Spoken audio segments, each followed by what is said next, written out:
Good morning, everybody. Welcome to the ECE Colloquium. I'm Sriram Kannan, an associate professor here at ECE, and it's my pleasure to welcome Professor Suma Bhat from the Electrical and Computer Engineering Department at the University of Illinois, Urbana-Champaign. Dr. Bhat got her PhD in ECE at Illinois, Urbana-Champaign in 2010, her master's in South and Southeast Asian Studies at Berkeley in 2000, and a master's in electrical engineering from the Indian Institute of Science in '96. Her research interests include processing idiosyncratic and creative linguistic phenomena so as to make natural language processing more natural. In addition to computational processing of language, she is very interested in learning multiple languages. She speaks 12 languages from different language families, including Spanish, Kannada, German, Chinese. So she was awarded the Beckman Postdoctoral Fellowship in 2012. She is the session organizer for conversational AI at the US National Academy of Engineering Frontiers of Engineering meet here in Seattle in 2022.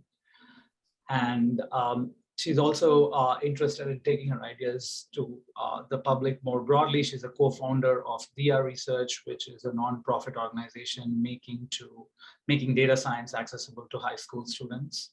On a personal front, it has been a pleasure knowing Suma over the last decade.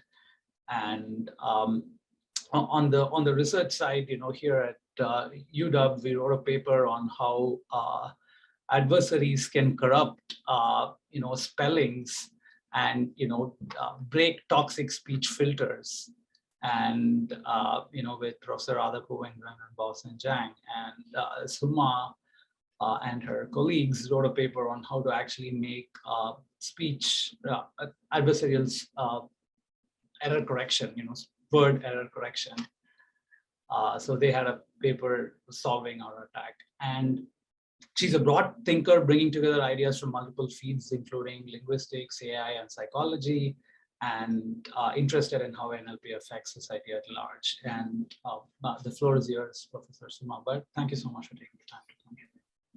Thank you, Sriram. Thank you for this very broad introduction. And I must tell you that you are a partner in crime in motivating me to take on this this new area.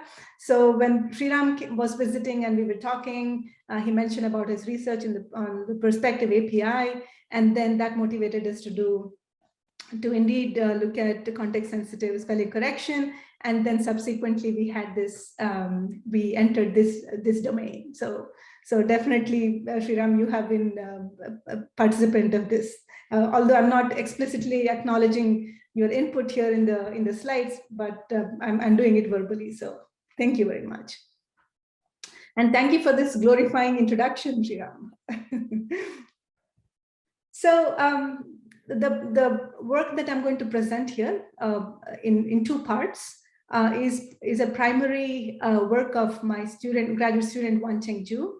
And close collaborators in this work are Julia Fanti, assistant professor in Carnegie Mellon, Nicholas Kristen, a professor again at CMU, and Zach Weinberg is a postdoc from UMass. This is supported by the NSF as part of an eager grant. So content moderation is a necessity in the social media landscape of today. One way of coming up with the content moderation is by the creation of ban lists. Ban lists offer one way of defining very clear-cut policies for content moderation. They are easy to implement. It's just coming up with a ban list of words that should be identified and used to eliminate content. But as easy as they are to create and moderate content, they're also easy to evade. As soon as there are items that are added to ban lists, perpetrators or offenders can adapt by inventing euphemisms or coded language. Online communities, especially Facebook groups, for example, they thrive on this idea. So we can see examples here. These are real Reddit posts. Where the target word was originally a euphemism, and I've replaced them with the word.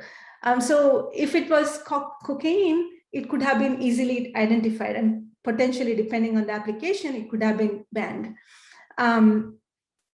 But when it is couched in euphemistic terms, coke for cocaine, we have so the content moderation can be evaded. And this is also apparent from recent reports where Facebook groups that evade the content moderation have been reported to use coded language. So for instance, here we have the anti-vaccine group that has been termed dance parties on Facebook.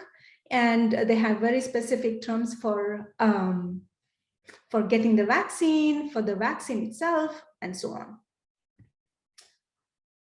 Another way of content moderation is counterspeech, which encompasses any speech that counters a message with which one disagrees. So this would be generating generating speech that counters a given instance of hate speech or abusive language in general. So this idea of generating counter speech is very closely related to the idea, the broader idea in social psychology, which theorizes that upstanding or active bystanding, which is speaking in the which is a bystander that speaks against the bully, is an effective countermeasure in combating bullying. And so this counter speech idea is very closely related to this idea of upstanding. So these two parts of detecting, of creating ban lists and generating counter speech are complementary to each other. One can inform the other, and they both can work synergistically. But you can also imagine these individual units of ban list creation working separately or independently of counter speech generation. So if there is a forum that is actively moderated, then you can imagine counter speech can be successful, it can be effective. And if there are instances where there is dedicated moderators to follow a set of ban lists that are actively maintained, then you can imagine content moderation can also be effective. But so in the first part of this talk, I'll talk about euphemism detection and identification specifically for the purpose of automatic creation and updating of these ban lists. So the burning question here is that ban lists, although can be created manually, they need to be updated to keep up with the evolving vocabulary. So people come up with slangs and codes ever so often, and so it is mandatory to keep them updated, otherwise ban lists become ineffective. And automation is a way to keep up with the evolving vocabulary. And in the first part of the talk, I'll show our work towards automating the processing of euphemisms. Specifically, our approach looks at detecting euphemisms, specifically given a set of target words, heroin, marijuana, and cocaine. We want to detect what are the associated euphemisms. And the second aspect of euphemism processing relates to identification. So you're given a set of euphemisms and a corpus of text. What are the target words that these euphemisms map to? So broadly, we want to detect what is the set of euphemisms that are being used. And next, ideally, we want to know what do these euphemisms actually mean. So our key innovation as part of our work is the ability to harness the context effectively to detect and to identify these euphemisms. And the salient part is that we don't use any direct supervision or any lexical resources to do this detection and identification. So we mentioned we harness this crucial component of the context, and here we're going to see how this is true. So take this example of a real post with the euphemism, and here ice is the target, is the focus word. Here ice could mean frozen water or something else. But it's clear from the context, if you look at for all vendors of ice, it seems pretty obvious that it is not as pure as they market it. So from the context, it's clear that ice is euphemistic because it's unlikely that purchasers are concerned about the purity of frozen water. So ice cannot have meant frozen water in this context. So definitely there is an overtone of meaning here beyond what is apparent, beyond the common meaning of ice. And so once we identify that context is a key, we come to identify that not all contexts are equal, or not all contexts are equally informative. So there are contexts that are informative, as shown in the first 3 instances here. We have 3 examples where the euphemistic word has been masked. But notice that the context here clearly tells us that there is a drug-related word that's been masked in the first 3 cases. In the last 3 cases, we see that the masked word is not really necessarily drug-related. So, one note that I want to point out is that the examples here in this first part of the talk are going to be related to drug-related words. So in the last 3 sentences, we see that the context is not necessarily related to drug alone. So that is what we term to be uninformative. And so crucial to our work, to the part of euphemism processing, is the ability to differentiate between informative and uninformative contexts. So the formulation is that we first detect, so we perform euphemism detection, and then we identify a set of, or we obtain a set of candidate euphemisms. And notice the nature of euphemisms is that they are similar to commonly used words. So you see blueberry, you see bananas, you see pot, you see gold. All of these are very commonly found words, but they have the drug-related overtone when you look at these domains. So once we identify these, once we detect these euphemisms, then the goal in euphemism identification is to map them to specific keywords. We use representative data sets. More specifically, we look at the dark web markets, and we just collected a set of posts, 1.2 million of drug-related Reddit posts, and then 310,000 weapon-related posts. And from Gab, Gab is another platform, we collected 2.9 million sexuality-related posts. So the corpus of domain-specific sentences comes from these 2, the dark web markets and the Gab posts. The ground truth for the drug-related work comes from the DEA. This is the agency that deals with drug enforcement.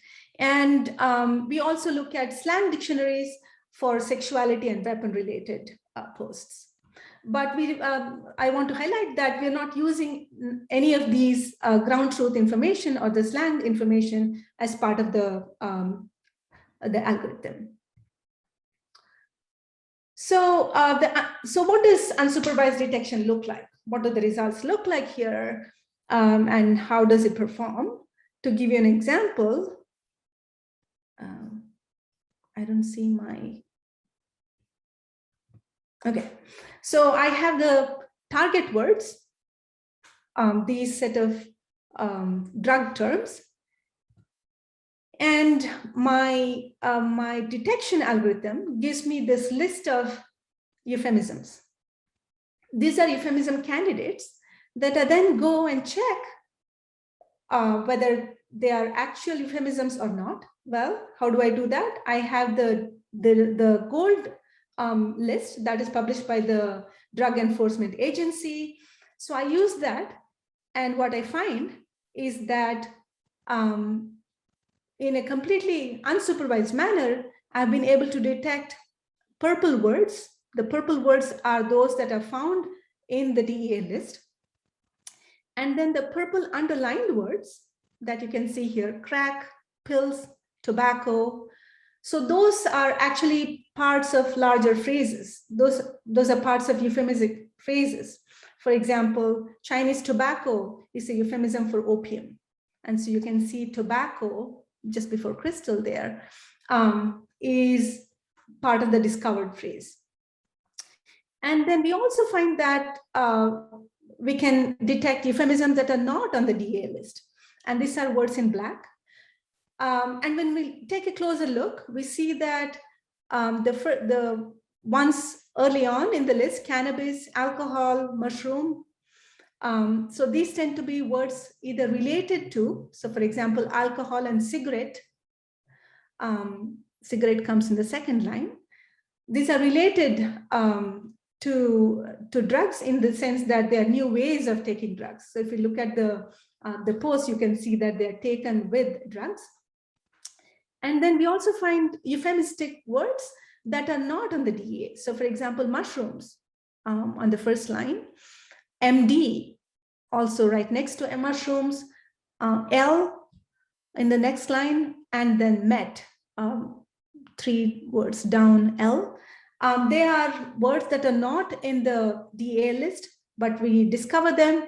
And one of our collaborators, he's browsed a lot of these posts, and he acknowledged that these are indeed euphemisms that we have discovered. So that was with the euphemism detection. And in part 2 of the talk, we look at counterspeech. Counterspeech, which encompasses any speech that counters a message, and that is related to the social psychology idea of upstanding, relates to generating a response the moment there is an abusive instance or a hateful instance in the discussion forum. And this can be rampant in the online setting. And challenges to this counterspeech include the idea that the targeted counterspeech has to be stylistic. It is usually most effective when it is composed in a stylistic manner that is target sensitive. And because of this, it tends to be expert generated. But more often than not, this active moderation of content can be a traumatic experience. People have reported emotional issues of the nature of post-traumatic stress. And clearly, because this is expert generated and because it relies on expert human input, these methods of active moderation are not scalable. And this calls for automated methods, and automated methods of counterspeech generation is what we'll consider in the second part of the talk. So what is hard about response generation? Well, as is common with the broader text generation models of today, termed foundational models, by the way, these text generation models are known to generate commonplace and safe responses. For example, they would just have a blanket statement mentioning, please refrain from using such language, which isn't very effective because it's not targeted to the abusive instance or the hate speech instance. And these generation models more broadly tend to suffer from language quality, not the more recent ones like Bhat, etc., but the general category of text generation models tend to suffer from poor language quality. And the generated response in a dialogic situation tend to be irrelevant to the prompt. So, and that is a limitation of response generation models.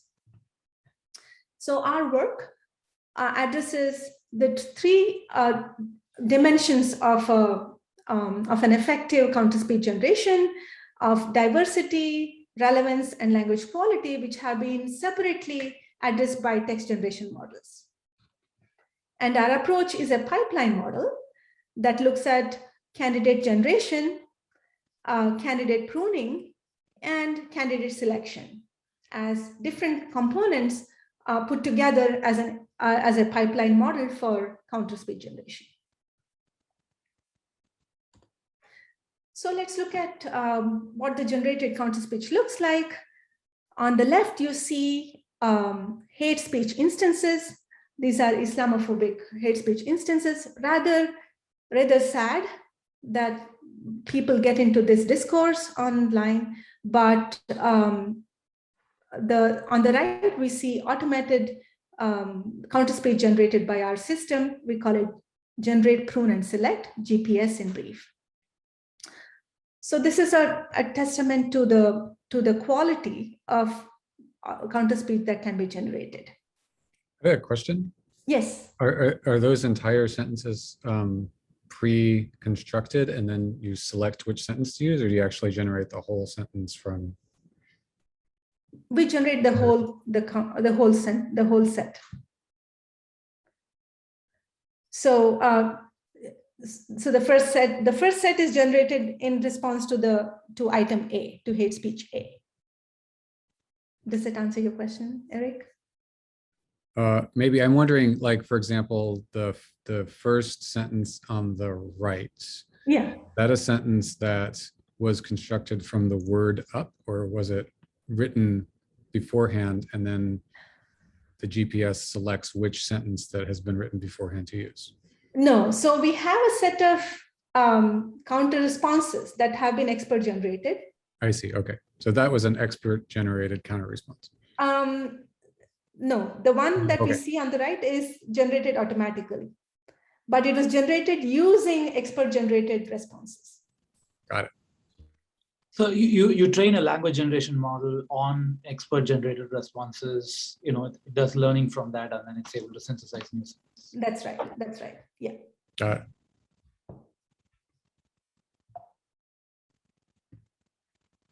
All right. So now with this summary, with this overview, let's get into the details of part one of euphemism processing, and later on I'll look at counter-speech generation. So we formulate the problem where the first part is euphemism detection and the second part is euphemism identification. So as part of euphemism detection, the challenges are that we have limited resources. Well, technically, we don't even have a place to start. So we don't have a supervised, labeled, annotated data set of target keywords and euphemisms. And then we also know that the context can be highly noisy. So we're dealing with social platform, which has no rules of well-edited text. And so it can be very noisy for both euphemisms and target keywords. So the context is the language is really noisy. And previous works that have looked at euphemism detection have dealt with static word embeddings, and they have dealt with either a subset of annotated instances, or they have used extra corpora, or they have used euphemism seeds from which to grow other euphemisms. And in our work, we looked at we used pre-trained language models, not in a fine-tuned evolved sense, but we also do not use additional resources. So all we use is just this body of text, and then we want to see to what extent can we detect and identify euphemisms. So the pipeline is as follows. So we input. So now we first start with the euphemism detection, which is to remind ourselves we are given a corpus, and then we have a set of target keywords, we want to identify a broad set of euphemisms that are used not necessarily one-on-one with the target keywords, but in general, they should be euphemisms. So we take the input as all the target keywords. We first extract masked sentences of all the keywords. So essentially, we just get the context of all the keywords. So a masked sentence is essentially a sentence excluding the target keyword. We then filter the masked sentences because we have seen that not all contexts are informative, and we only want to rely on informative contexts to be able to detect euphemisms from. And so we filter these masked sentences that are unrelated to the target sense, here a drug-related sense. So here we propose a self-supervised approach that uses the masked language model objective. We start by fine-tuning the BERT base. We use BERT here. And we fine-tune the BERT, the pre-trained language model, to the domain-specific corpus. So basically, we just fine-tune the BERT to this large corpus of collected Reddit posts.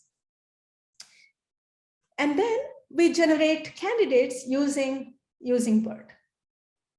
So let's see more specifically. We identify the informative and uninformative context by using the masked sentence. And then if the pre-trained language model generates any target keyword for a given sentence, then that is considered to be an informative context. But if the top K words are not related to the drug terms, then we consider that context to be uninformative and we discard it. So in effect, we only use contexts that are informative to, or that relate to the drug term or to the set of drug terms broadly. And so this is what we call noise removal. And by noise, we mean the noise in the information that's available in the context.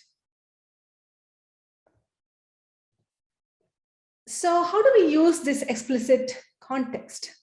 Once we identify this explicit context, then for each, then we generate context-specific candidates.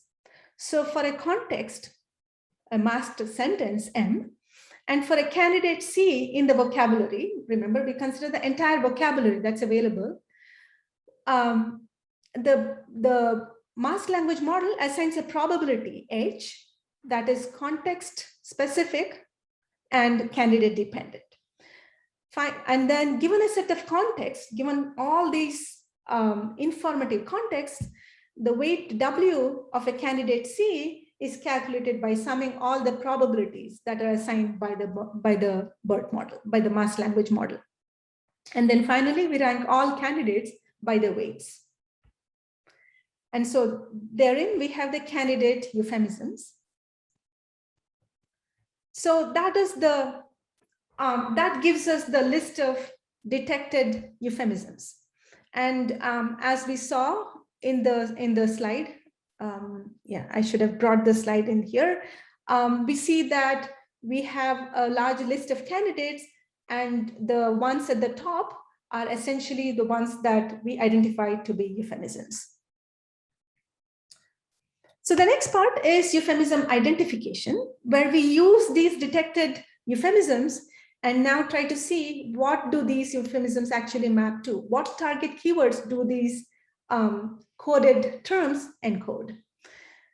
So euphemism identification is essentially challenging again, because there is two types of challenges. The first is the resource challenge, where it's unclear what the resources are even needed. So that is a broader challenge because we don't know whether it should be a thesaurus. How do we even make out what the coded terms would be? There is no ground truth. maybe we need humans to actually decode what is needed. And again, human knowledge is only limited. They need to know these drug terms. So there is this broader resource challenge, but there is also the linguistic challenge. That is, there is a subtle difference between the target keywords and even the euphemisms. So we want to be able to decipher the subtle differences encoded by these euphemisms. And then a given euphemisms can also be used in a euphemistic or a non-euphemistic sense. So we might have filtered the euphemistic or the informative context, but then again, we need to decide whether a euphemism is used in a literal or a figurative sense, or a given word is used in a euphemistic or non-euphemistic sense. So we use a self-supervised learning method to address the resource challenge, and then we use a coarse to fine-grained classification for the linguistic challenge. So given a euphemism that was detected in the first phase, we then extract all the masked sentences from the text corpus. And so here we have the masked sentences for the euphemistic word. And then we use a coarse classification, which is essentially a classifier that decides whether a masked sentence is related to the target keyword or not. So this is a supervised training task where the positive instances are, they have the label. They have the label because here we collected the masked instances. The negative instances are obtained by a negative sampling approach, where we randomly choose a sentence in the whole corpus and randomly mask a token. So that gives the label and we have the context. So we have positive instances of masked sentences with the label. We have negative instances of masked sentence with the label. And then we perform a coarse classification. So we only select masked sentences that are related to the target. Finally, we do a fine-grained classification, where it's essentially a multi-class classifier that inputs the masked sentences that have been filtered, and the labels are the target keywords. So we know the target keywords, and so this is how we perform a multi-class classification. Essentially here, in our case, it was a logistic regression, a multinomial logistic regression classifier that was trained on the to an accuracy of 55%. It might seem low, but and it reached a testing accuracy of 24% for the drug data set. And as a point of comparison, we see that there are 33 target names, and so a random guess would yield an accuracy of 3.3%. So the classifier has definitely learned something from this exercise. And so the identification may seem very, very poor, but that's what we get with this noisy handling of data, and without direct supervision, the way we envision supervision to happen. So the data sets, like we mentioned, come from the dark web market and the GAB and the GAB site, broadly related to drug, weapons, and sexuality. And then we have the ground truth collected from the Drug Enforcement Agency and slang dictionaries that are used for evaluation. Our empirical results, considering detection, we evaluate using the metric of precision at K, precision at 10. So we try to see how many detected candidates are actually correct, are actually reported in the ground truth list, for example.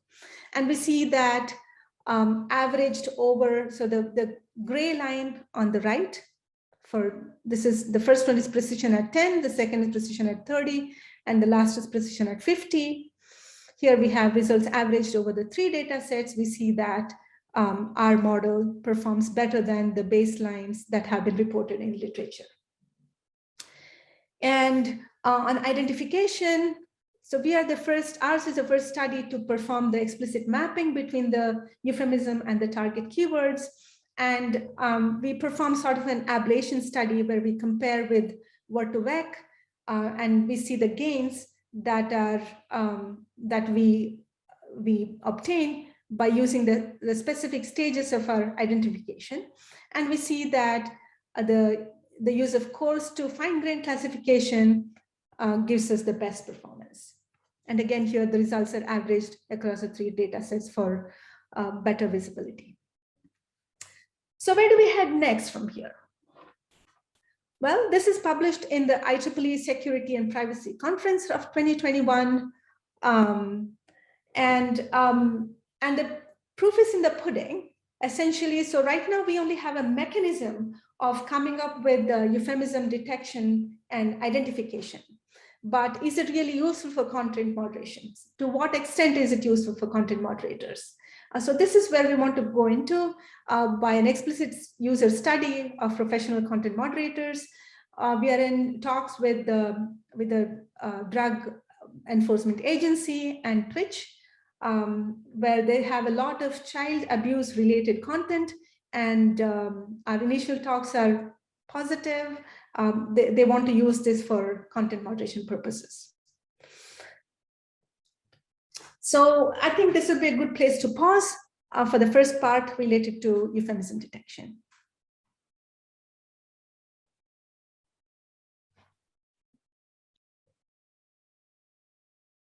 Yes, Professor Estendorf.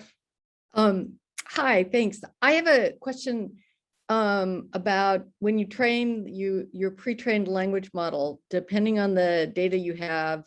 I mean, if you're using broad online text corpora, then you're incorporating a lot of those euphemisms directly into the base language model.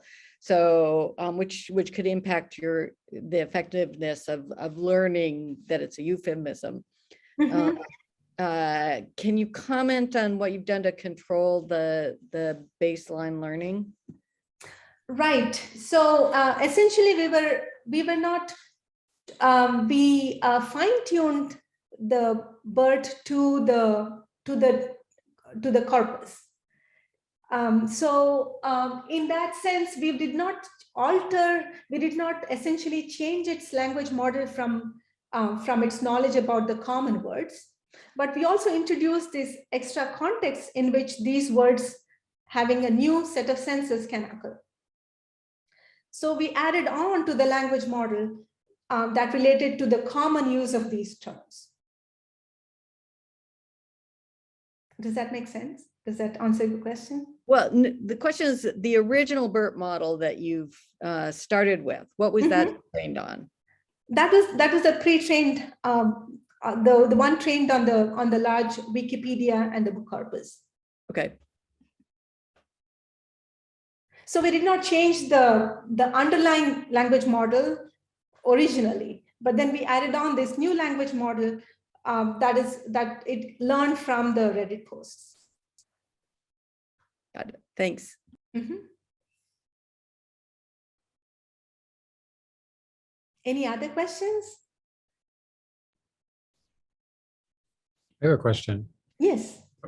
So I wasn't clear. Is this an intermediate point in your talk, or is this the end for questions? This is an intermediate point. Okay, then I'll wait for the end. Yeah. Okay. All right. So let me proceed then if we don't have other questions. Right. So in the second part, I would like to go into detail our methods for counterspeech generation. So the key challenges are that, so there are 3 dimensions to counterspeech generation. One is that it should be diverse. So we shouldn't just use or continue to use safe responses over and over again. That's not very effective. And the second is that the generated counter response should be targeted, should be relevant to the hate speech or the abusive language. And the third is that the language quality of the generated response should be good. It should be grammatically well-formed, and it should definitely be diverse.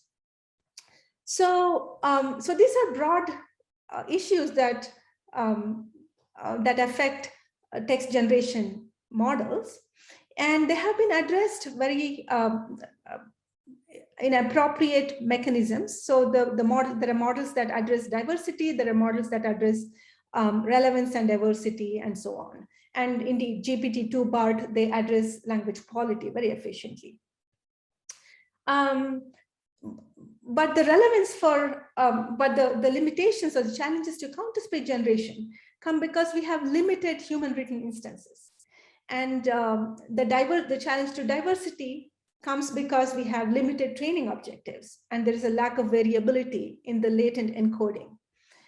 So our approach is to not rely on end-to-end training, but to rely on a pipeline model where we have a first phase of candidate generation. We initially generate a lot of instances that are that look like the counterspeech that is crafted by experts. And then from this candidate pool, we prune this candidate pool by getting rid of instances that are not well-formed in terms of language, that do not conform to a language quality. And then from this grammatical candidate pool, we choose instances that are relevant to the abusive language, abusive content. So candidate generation relies on a variational autoencoder, where we generate a lot more instances compared to what was available in the training set.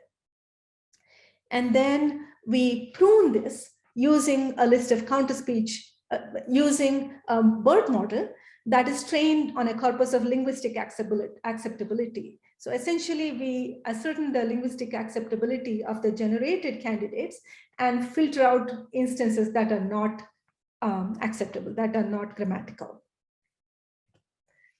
And thirdly, we need to address the crucial aspect of relevance. So once we have this grammatical list of counter responses, we want to choose the ones that are relevant to the abusive instance or to the hate speech. So for instance, here we have 3 candidates and we want to select one that is relevant. And we do this by using a pre-trained model for task-oriented dialogue system that is fine-tuned to our data. So we have hate speech and counter-speech pairs that serve as the pre-training, the fine-tuning aspect of the dialogue system, and then we perform the response selection by fusing the latent spaces of the input and the responses. And this is inspired by a paper Gao et al., where we learn a linear embedding mapping from the latent space of the responses to the latent space of the input, and then select the best response by cosine similarity. So we select the response that is closest to the input. The input here is hate speech, and the selection is based on cosine similarity. So the data sets here come from Reddit, Gab, and the Conan data set. These are publicly available and published data sets. As you can see, these are very small in number, and so that was a limitation. And these were specific to certain kinds of hate speech. So they're not broadly hate speech related. These are related to Islamophobic speech. So in this slide, we look at the results where we measure relevance, and relevance is measured in terms of different metrics. So we have blue and rouge that look at relevance with respect to the reference counter speech. And then we have the mover score and the BERT score that look at relevance in terms of semantic similarity with the reference. And then we have the human score, which is the human assessment of how the generated speech is relevant to the hate instance. So so this study was published in ACL 2021. For diversity, we have a set of metrics. This is a wide set of metrics. But we also supplement these automated metrics with human evaluation. And we see that GPS, here the blue the blue line here on the right shows higher diversity. So distinct to and entropy are higher, higher the better, and self-blue, the lower the better, and the humans higher the better. So humans scored on a scale that is different from self-blue here. And our comparison, so we compared with the sequence-to-sequence models, variational autoencoder, MMI. MMI sought to explicitly address the diversity issues. And then there's a space fusion model that sought to address the relevance and the diversity issues. And Bhat is a pre-trained model for text generation. And this is our model, the one in dark blue. For language quality, because there is a lack of explicit measure of language quality, we relied on human evaluation, and we see that Bhat performs equally well with our method.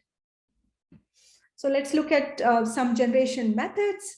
So, some generated responses. We see that generated responses from the other methods, and obviously here we have some examples that are not well done by sequence to sequence, but better done by GPS. So what are some takeaways from this study?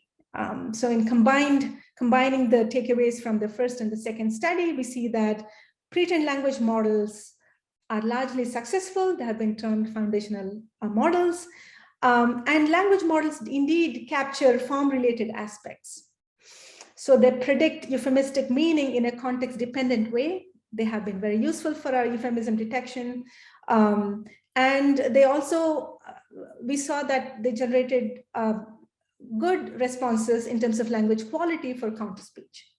However, these pre-trained language models show weak performance on functional aspects. So when we needed to explicitly differentiate informative contexts, we needed a classifier, and then we needed to increase the diversity of generated counterspeech. So that's where Bhat, a pre-trained model, was not up to the model that we had, which was a pipeline model.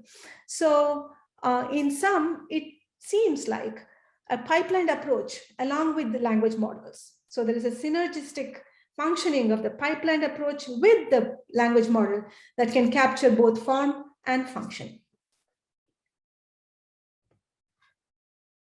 More broadly, my work has a core research that focuses on computational models of idiosyncratic expressions. So in this work, in the work that I presented here, we look at idiosyncraticity that is expressed in these dark web forums, and also in abusive content, or broadly in social media, where you have expressions of abusive language.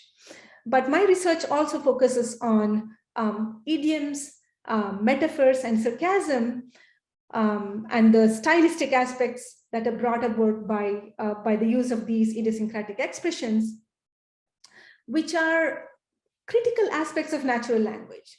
These are idiosyncratic aspects, but these are aspects that make language very natural.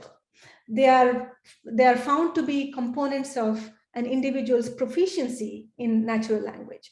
So you can see that explicit coaching or explicit language learning has these components of idiomatism and metaphors part of their learning.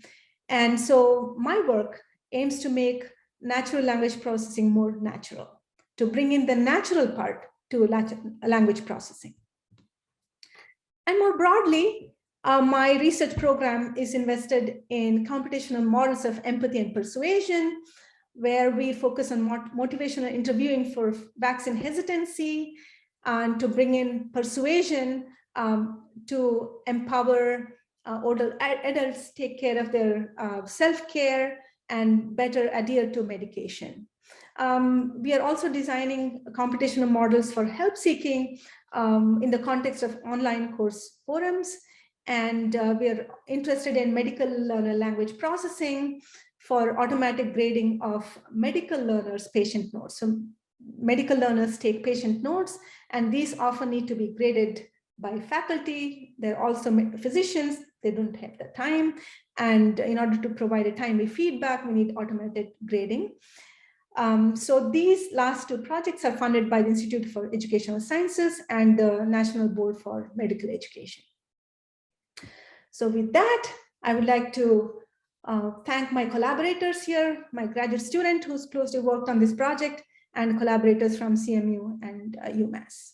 This work was supported by the NSF, and thank you to you for listening to this talk. Thanks so much, Professor Suma. Do we have questions from the audience? Stuart has a question. Hi, yeah, thanks for your talk. I'm not, super familiar with all this stuff, but I know when you talk about like,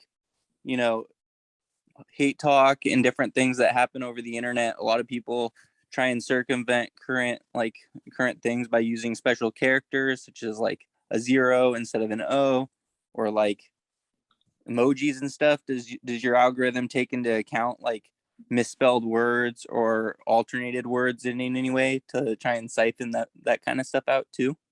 Yeah, so that's a good question. So here we look at, we are not essentially concerned with the target, with the euphemistic, with the phrasing, or with the characters of the euphemism. Mm-hmm. But so technically the instances that we had could have been misspellings.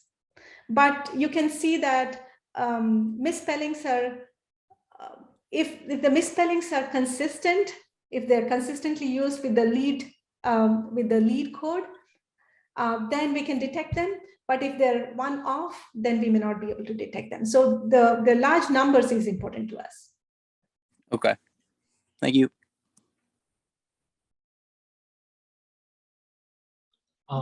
Emily, question, and then Mari. Professor Bender? Yes, hi. Thank Hi. you for this very interesting talk. Particularly appreciated the way that you were using the language models to generate candidates and then filter them. I think that's a very good use of them. I wanted to take issue with the way you've taken up Stanford's use of the term foundation model. And by the way, it's foundation, not foundational. Okay. Because that was a very strange move on their part and actually hotly contested to take these things, which are in fact large language models, and place them at the foundation of so-called AI, where in fact, I think what you've done is you've taken it as a component and used it very cleverly in the pipeline. And so I would say, don't cede that ground to the Stanford folks who are trying to say it's all built out of these things. Say, no, this is a really great model of, kinds of words and likely co-occurrences, and we can use it in this way in our pipeline to come up with these euphemism sets automatically in a way that can be updated. Sorry, more of a comment than a question. No problem, but thank you. I'll correct that typographic error.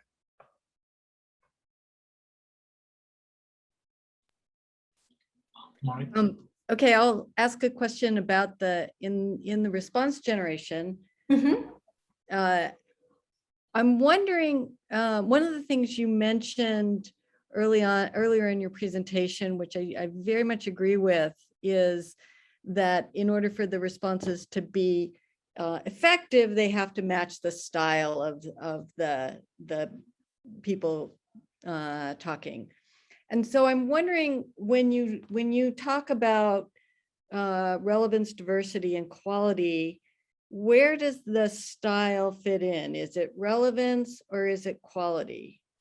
And if it's relevance, then I would argue that in your pipeline, relevance might need to come before the grammaticality filter. And so I'm wondering if you could comment on how that issue of style fits into everything you're doing.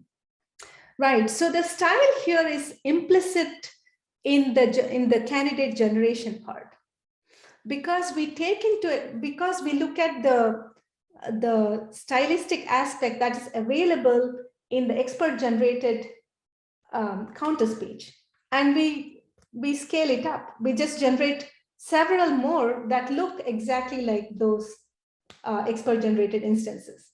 And so style is implicit in that part. We haven't altered the style, if that makes sense. So we haven't modified the style, but if there were, but in reality, there are different styles. For example, there is a humor. There is about 7 types of style that make it effective. And here we haven't teased that apart. We haven't said, yes, let's look at generating more humorous kinds of counterspeech. Let's look at those that are authoritative. So here we have blended them together. We haven't, and that's actually, that could be part of diversity, which we haven't accounted for. But thanks for pointing that out. That's a very important part.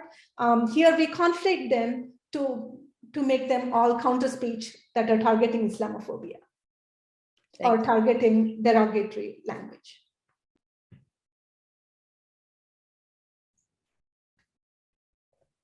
Eric, you had a question? Yeah, thanks for the talk. It's really interesting and thought-provoking. I should say that I'm not in this field, so my question is going to be sort of more higher level. So one of the things this seminar series is about is responsible innovation. And I think it's great to see someone doing research and how we can carefully and responsibly look at hate speech online and come up with good responses. My question is, how do you think about the fact that this technology and this field in general is developing a dual use technology that could clearly be used to do exactly the opposite of what you're talking about? For example, recognize hate speech and then fuel it, for example, or by a government by recognizing speech or euphemisms for gathering and then finding ways to discourage people from gathering. How do you think about that as a researcher? And what do you think is the responsibility of an engineer in this space? It is a very important question. We have thought about it, but we don't know what to do about it. In other words, without testing what the outcome of these mechanisms are, it's really dangerous to put them out there, because our intent is to generate counterspeech for an abusive instance. But what we really need to do is to study what happens when we put this in the wild. Does it actually reduce counterspeech, or does it in turn generate more hate speech? So it's not enough to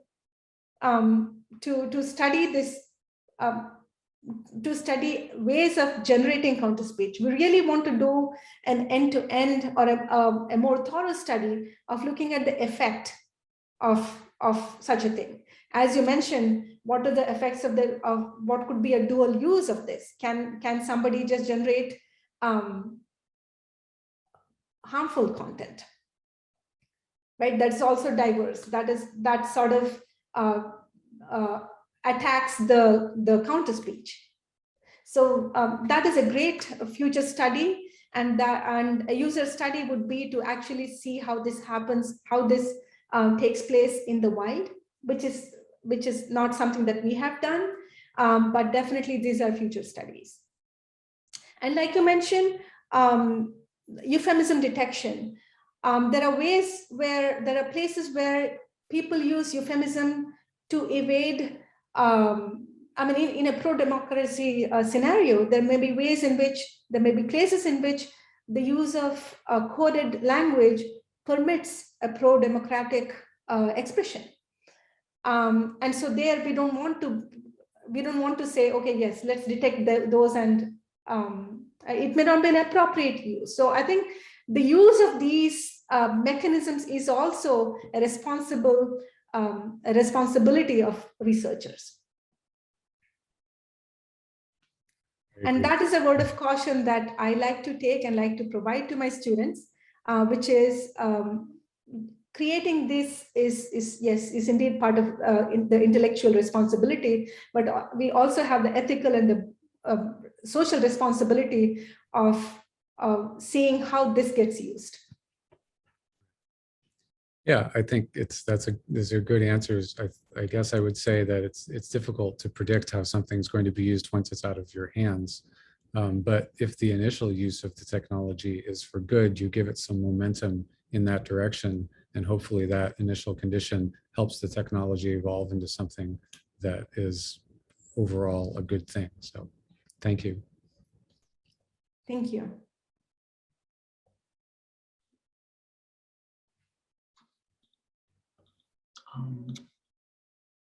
Abound. Hey, hello. Yeah, I want to ask a question, a more practical question. It's like, how can we, how do we define a context? Because my labmate and I are thinking about to create a small social network things. And what do you define a context here? Is it like a conversation, a context, or is a tweet a context? Right. So that depends. That depends on the purpose. So in our case, in the case of euphemism detection, we looked at the entire post as a context. The post was a context for the I see. For a target, Okay. or for the euphemistic phrase. So it was a post in this, a sentence in the post was a context, not the entire post. So a sentence was a context. Thank you. Another question is, if some user doesn't use a very grammatically correct sentence, let's say, because we are building a software for people to learn Japanese, for English speaker, then is it possible, I guess quite possible that it is like a mix up of English and Japanese, and how is there a way to deal with this? Do you have I think, I'm not qualified to comment on that, but you can definitely see that code switching has its, what you're talking about seems to be code switching. So you have multiple words or multiple language models interfering there in the same context. Okay. Yeah, thank you. Thank you. Thanks for your question.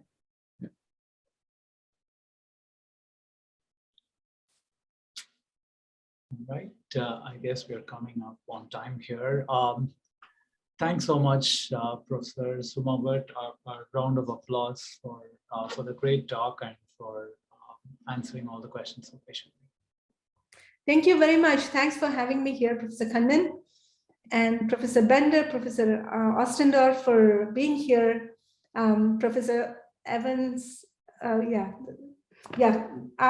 only know Emily and Murray because they're their work is related to NLP, but I'm sure there is other faculty here whom I don't know. I wish I were there in person. But I know that time will definitely come. I'm coming to Seattle in September 2022, and hopefully I'll take an opportunity to meet everyone in person. Thank you so much. That'll be great. Thank you.